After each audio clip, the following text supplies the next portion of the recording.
Hello, I'm Peter Smith with American Diaries. Today I'm bringing you a story of patriotism from Donna Drake of Cincinnati, Ohio. And she writes, "Last week I was in Atlanta, Georgia attending a conference.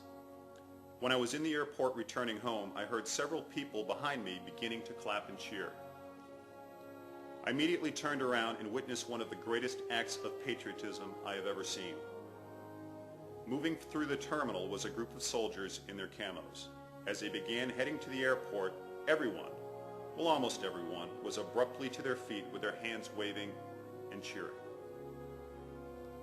When I saw the soldiers, probably 30 or 40 of them, being applauded and cheered, for it hit me.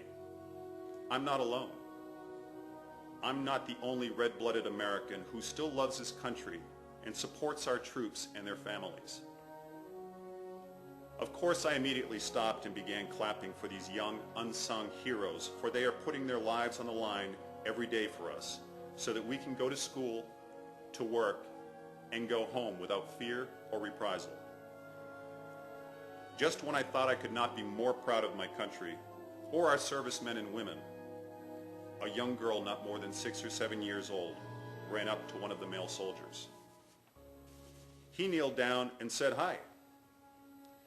The little girl then asked him if he would give something to her daddy for her. The young soldier, who didn't look more than 22 years old himself, said he would try, and what did she want to give her daddy? Then suddenly the little girl grabbed the neck of the soldier, gave him the biggest hug she could muster, and then kissed him on the cheek. The mother of the little girl, who said the daughter's name was Courtney, told the young soldier that her husband was a Marine and had been in Iraq for 11 months now. As the mom was explaining how much her daughter Courtney missed her father, the young soldier began to tear up. When mom was done explaining her situation, all of the soldiers huddled together for a brief moment. Then one of the other servicemen pulled out a military-looking walkie-talkie. They started playing with the device for a few moments, talking back and forth on it. After a few seconds of this, the young soldier walked back over to Courtney, bent down and said this to her: "I just spoke to your daddy, and he told me to give this to you."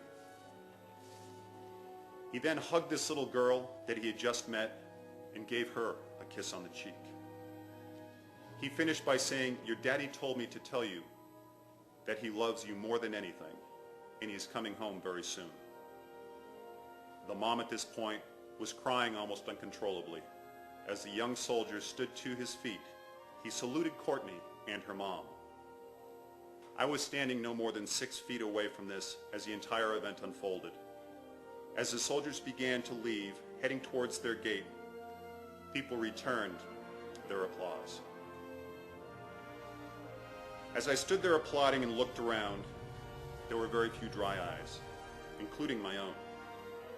That young soldier, in one last act of selfishness, turned around and blew a kiss to Courtney with a tear rolling down his cheek.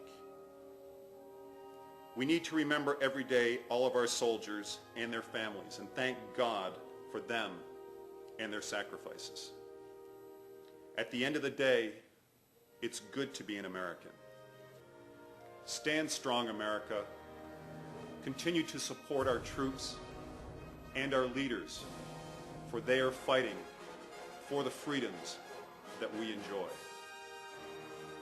I'm Peter Smith with American Diaries. God bless America.